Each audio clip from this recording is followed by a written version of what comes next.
काही दिवसांपूर्वी पहलगाममध्ये दहशतवाद्यांनी भ्याड हल्ला केलेला होता आणि या हल्ल्यानंतर संपूर्ण देश हादरला होता। देशभरातून संताप व्यक्त करण्यात येत होता। यामध्ये बऱ्याच पर्यटकांनी आपले प्राण देखील गमावले होते। त्यानंतर केंद्र शासनाकडून देखील बऱ्याच बैठका पार पडल्या, तपास देखील झाला आणि या तपासामध्ये हे जे भ्याड हल्ला करण्यात आलेला होता त्यामधील जे दहशतवादी होते त्यांचं कनेक्शन पाकिस्तानशी होतं असं समजण्यात आलं। त्यानंतर जर आपण पाहिलं तर बऱ्याच चर्चा रंगू लागल्या, त्या म्हणजेच भारत आणि पाकिस्तान युद्ध होणार याच्याच। आपण जर पाहिलं तर 1971 मध्ये देखील भारत आणि पाकिस्तान या दरम्यान युद्ध झालेलं होतं आणि त्या दरम्यानच आपण जर पाहिलं तर मॉक ड्रिल देखील पार पडलेली होती। त्याचप्रमाणे उद्या देखील मॉक ड्रिल पार पडणार आहे। 1971च्या दरम्यान कशा प्रकारे मॉक ड्रिल पार पडलेली होती, काय नेमकं तेव्हा झालेलं होतं, कशी संपूर्ण स्थिती होती तेव्हाची, याच संदर्भात आपण बोलणार आहोत।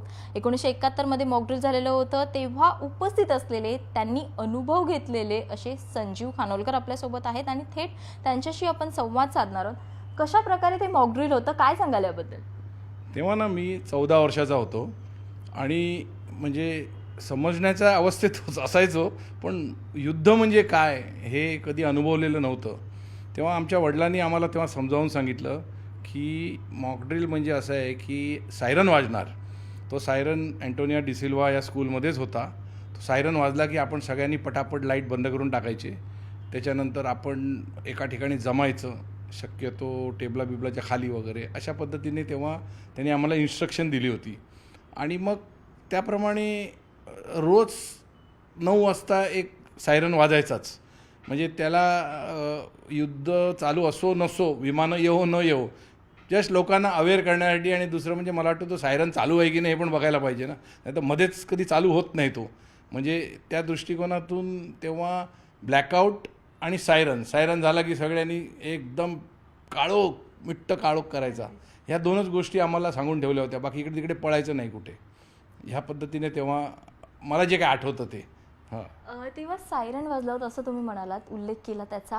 आता काही वेळापूर्वीच म्हणजे 9 वाजताच्या सुमारास देखील त्याच शाळेमध्ये सायरन वाजलेला होता। जवळपास 30 सेकंदाचा तो सायरन होता आणि आजूबाजूची परिस्थिती अशी होती की लोकांना कळत नव्हतं की नेमकं हे काय होतंय। लोक त्याच प्रश्न पडलेला होता त्यांना।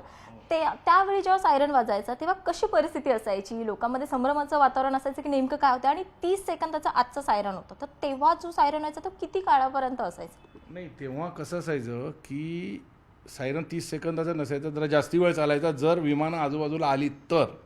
आणि माझ्या मते ही परिस्थिती दोनदा झाली होती। एकदा रात्री इतका वेळ सायरन वाजला आणि ते जे आपल्या भारतीय ह्याच्याकडून वरती मिसाईल्स टाईप काहीतरी असे हे गेले होते, छोटे छोटे लाल कलरचे गोळे। ते काय होतं ते आम्हाला तेव्हा ते नीट कळलं नाही, पण त्यांच्या विमानांवर अटॅक करायला। आणि एकदा दुपारच्या वेळेला आम्ही विमानं बघितली, पाकिस्तानची विमानं अशी जात होती आणि त्याच्या मागून आपल्या विमानाने पण त्याचं हे केला होता, पाठलाग केला होता। तर मुंबईला तेव्हा सायरन वाजवून अलर्ट करण्यात येत होतं, पण अटॅक असा काय झाला नाही। त्याच्यामुळे त्याच्यानंतरची जी काही परिस्थिती आहे ती काय आम्ही अनुभवलेली नाही।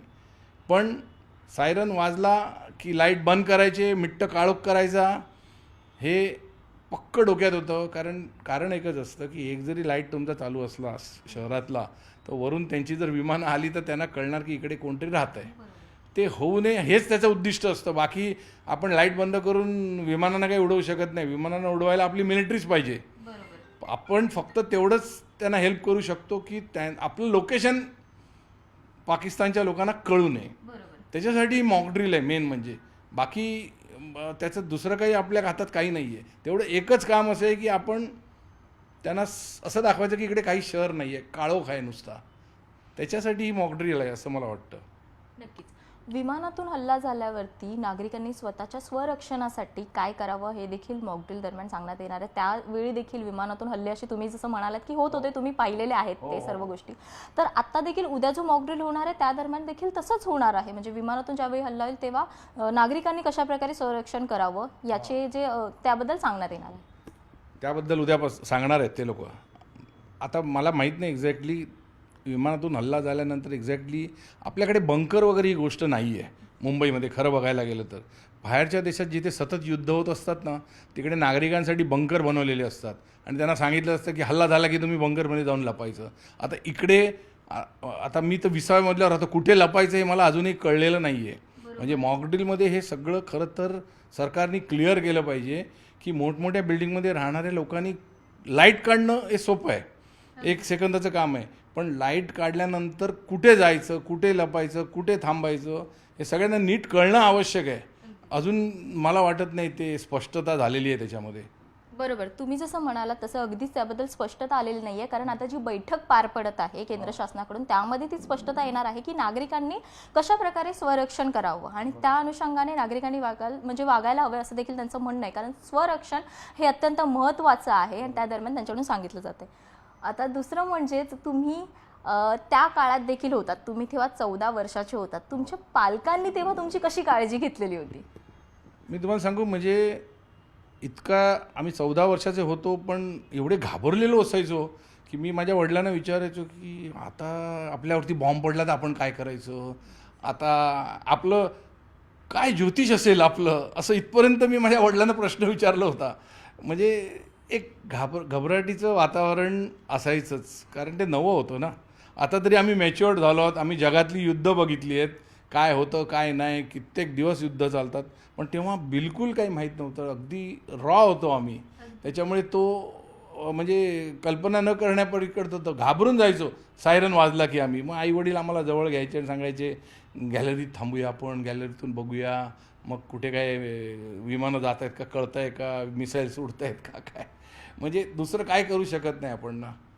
आम्ही फक्त तेवढंच करायचो, लाईट बंद करायचो आणि गॅलरीत जाऊन उभे राहायचो, कारण पुढे काही माहितीच नाही ना आपल्याला करायचं काही. आता बघूया काय नवीन नवीन काय हे लोक सांगतायत काय करायला पाहिजे, कुठे जायला पाहिजे. तसं मी मगाशी बोललो तसं आपल्याकडे काही हे खोदलेले नाही आहेत बंकर वगैरे की जिथे तुम्ही जाऊ शकता. त्याच्यामुळे हे सगळं लोकांनाही, इतर लोकांनाही नवीनच आहे की मॉक ड्रिलमध्ये एक्झॅक्टली लाईट घालवल्यानंतर तुम्ही काय करायचं. हे सगळ्यांनी टी व्हीवरती वगैरे पण नीट सांगितलं पाहिजे की काय करायला पाहिजे. किती उंच उंच बिल्डिंग्स आहेत आपल्याकडे, कुठे जाणार हे लोक, बरोबर की नाही. 1971 मध्ये जेव्हा मॉकड्रिल झालेलं होतं तेव्हा मॉकड्रिल होणार याची माहिती तुम्हाला अगोदरपासून होती का? मला अगदी तेवढं आठवत नाही, पण माझ्या आईवडिलांनी मला सांगितलं होतं की सायरन वाजला की लाईट काढून टाकायचे आणि गपचूप गॅलरीमध्ये जाऊन उभं राहायचं, गपचूप. काही बाकी इकडे तिकडे काही त्याच्या व्यतिरिक्त आम्हाला काही माहिती पण नव्हतं आणि काही करायचं हे सांगितलं पण नव्हतं गव्हर्नमेंटनी. कारण इतर गोष्टी जनरली बघा, कधी सायरन वाजतो तुमच्यावरती काय रस्त्यातून हल्ले करायला कोण येणार नाही इकडे, कारण आपली सीमारेषा खूप लांब आहे. विमानानेच येणार, बरोबर आहे की नाही. जेव्हा तिकडून कराचीवरनं विमानं उडतील मुंबईच्या दिशेने तेव्हा इकडे सायरन वाजायला सुरुवात होणार. त्याच्यामुळे आपल्याला काम एवढंच आहे की आपण सगळा काळोख करून गप्प राहणं, एवढंच आम्हाला माहिती होतं. त्याच्या पुढचं ते काय सांगतील काय नाही हे मला माहीत नाही आता यावेळेला. पण जर पाहिलं तर पहलगाममध्ये हा हल्ला झालेला होता, दहशतवाद्यांकडून हल्ला करण्यात आलेला होता आणि त्या अनुषंगाने पुढे हे युद्ध होणार वगैरे सर्व चर्चा सुरू झाल्या. तुम्ही या अगोदर कधी पहलगामला गेला आहात का? तिकडचं वातावरणामध्ये काय तुम्हाला जाणवलं, कशी परिस्थिती आहे तिकडची, काय जाणवलं? नाही, मी तुम्हाला सांगतो, आम्ही खूप फॉर्च्युनेट होतो. मी 14 एप्रिलला आम्ही 20 जण टूरनी गेलो होतो आपला जम्मू काश्मीरच्या, आणि मी 17 एप्रिलला आणि 18 एप्रिलला पहलगामच्या रस्त्यावरती मस्तपैकी फिरत होतो. आणि तिकडून मी माझ्या मुलाला फोन लावला की अरे काय सुंदर हवा आहे, सुंदर वातावरण आहे इथे, कोण असं काही वाटतच नाही आहे की हे काही वर्षापूर्वी इकडे टेररिस्ट लोकांनी वाट लावून टाकली होती वगैरे. आणि खरंच हे नंदनवन आहे. कारण मी ज्या पहलगामच्या रस्त्यावरून चाललो होतो त्याच्या बाजूला नदी वाहते आहे, बाजूला डोंगर आहे, डोंगरावर थोडासा बर्फ आहे, अतिशय सुंदर. आणि इतका प्रसन्न झालो आणि आम्ही एकमेकांशी बोललो पण, अरे यार खरंच हे नंदनवन आहे. आणि त्या ह्याच्यात आम्ही तो आनंद घेऊन पहलगाममध्ये मी 2 दिवसापूर्वी होतो घेऊन 21 तारखेला मी मुंबईत आलो आणि 22 तारखेला आराम करायला दुपारी झोपलो होतो. तेवढे धनाधन फोन वाजायला सुरुवात झाली की बाबा तुम्ही आत कुठे, म्हटलं आम्ही इकडेच आहोत. पण खरंच पहलगाममध्ये जेव्हा मी होतो तेव्हा मला 1% अशी शंका आली नाही की इकडे टेररिस्ट अटॅक होऊ शकतो. आणि आता म्हणतात की त्या लोकांनी म्हणे सगळीकडे जाऊन रेखी केली होती. त्याच्या आधीच्या दिवशी आम्ही बेताब व्हॅलीला होतो, त्याच्यानंतर चंदनवाडीला होतो. ते म्हणतात बेताब व्हॅलीला पण 18 तारखेला केली आणि मी 17 तारखेला बेताब व्हॅलीला पण होतो. त्या मैदानामध्ये. म्हणजे खरंच नशीब समजायचं आमचं की आम्हाला काही हा अनुभव मिळाला नाही, पण ज्यांना मिळाला ते फार वाईट वाटतं. म्हणजे लोक खरंच आनंद लुटण्यासाठी गेले आणि त्यांची काही अवस्था झाली. 22 तारखेला या 22 तारखेला जो हल्ला झालेला आहे पहलगामला, त्या ठिकाणी त्या स्पॉटवरती तुम्ही गेलात का? तिथे संरक्षणाच्या दृष्टिकोनातून कोणी सैनिक होते का? कसं तिकडचं त्या ठिकाणचं वातावरण होतं? नाही, बायसन व्हॅलीला आम्ही गेलो नाही, कारण तसं कसं आहे ना, तिकडे असं इझिली जाता येत नाही. तुमची गाडी खाली उभी करून मग त्या पोनीवरनं जायला लागतं. आणि तुम्ही बघितलं असेल आत्तापर्यंतचे यूट्यूबवरचे शूट, ते पोनी पण इतकं असं असं अडकत अडकत जातात. आम्ही म्हटलं बाबा आपण न गेलेलं बरं. परंतु मी तुम्हाला सांगतो, असं फार मोठा काही मिलिटरीचा बंदोबस्त मला अख्ख्या श्रीनगरमध्ये किंवा सोनमर्गमध्ये, आम्ही गुलमर्गला गेलो, पहलगामला गेलो, असा काही दिसला नाही. अशी मध्येच एखादी गाडी जात होती. पण मी एक 7-8 वर्षापूर्वी जेव्हा गेलो होतो श्रीनगरला, म्हणजे वैष्णोदेवीवरनं श्रीनगरला, तेव्हा मी डल लेकच्या समोर राहिलो होतो. तेव्हा 6 वाजता मी खाली असं उतरल्यानंतर तिकडे मिलिटरीवाले मला बोले चलो अंदर चलो अंदर चलो, हां अभी इधर हे करणे. मी तेव्हा जे मिलिटरीचा वावर होता डल लेकला, तो आता काय वाटलं त्या, मला वाटलं मी रानडे रोडला आलो आहे की काय, इतकी गर्दी आणि लोक चलो चलो शिकार से चलो इससे चलो. आणि म्हणजे चांगलं आहे ना हे मिलिटरी, उगीच दिसणं हे पण चांगलं नाही आहे. पण तशी नव्हती खरं सांगायचं तर. थोड्या थोड्या स्पॉटला होते, पण मी जे 7-8-10 वर्षापूर्वी बघितलं होतं तसं नाही. ते सगळं निवळलेलं वाटलं. आणि खरंच आम्ही एकमेकांशी बोललो, अरे संपलं रे बाबा, आता चांगलं झालं सगळं.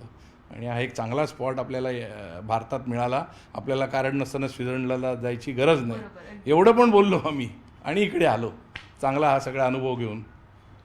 पहलगामला तुम्ही गेलेला आहात. आता हे जे इन्सिडेंट झालेलं आहे, जी घटना घडलेली आहे दहशतवादी हल्ल्याची, त्यानंतर तुमची इच्छा आहे पुन्हा त्या ठिकाणी जावं, पहलगामला जावं असं वाटतंय तुम्हाला?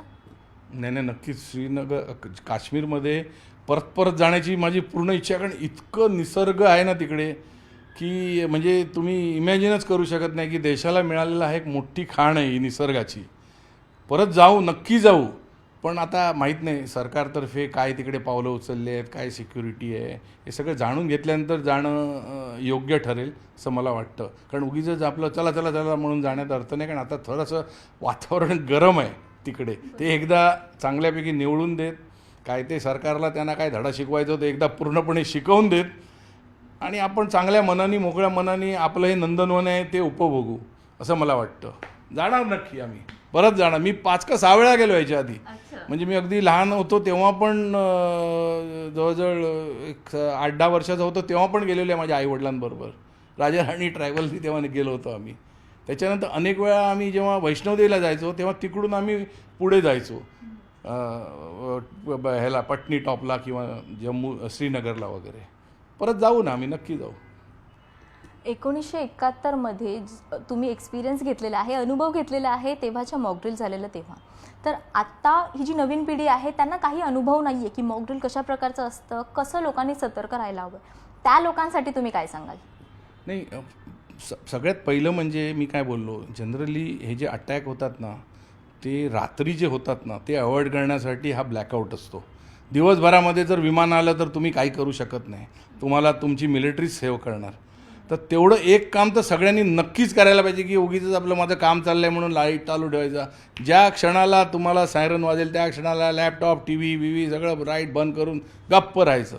हे एक जरी काम केलं ना तरी पण मला वाटतं भरपूर काम होईल. ह्याच्या पुढे जे काही सरकार आपल्याला सांगेल ती पावलं आपण उचलायला पाहिजेत. कुठे जा, कुठे लपा, कुठे काय करा, कुठे कोण आला तर त्याला कसं पकडा, पोलिसला कळवा, ते पुढचं आहे. पण ही एक गोष्ट तर नक्की करायला पाहिजे लोकांनी. धन्यवाद. 1971 मध्ये जे मॉकड्रिल झालेलं होतं तेव्हा संजीव सरांनी अनुभव घेतलेला आहे. तेव्हा कशा प्रकारे परिस्थिती होती, लोकांनी कशी काळजी घेतलेली होती, तसंच त्यांचं आत्ता देखील म्हणणं आहे की आत्ता देखील लोकांनी सतर्क राहायला पाहिजे आणि शासन काय सांगतंय त्यांच्या नियमांचं पालन देखील करायला पाहिजे आणि लोकांनी सतर्क राहून सर्व गोष्टी करायला पाहिजेत, एकंदरीत त्यांचं असं म्हणणं आहे. व्हिडिओ जर्नलिस्ट उमेशसह स्नेहा जाधव, न्यूज 18 लोकमत, मुंबई.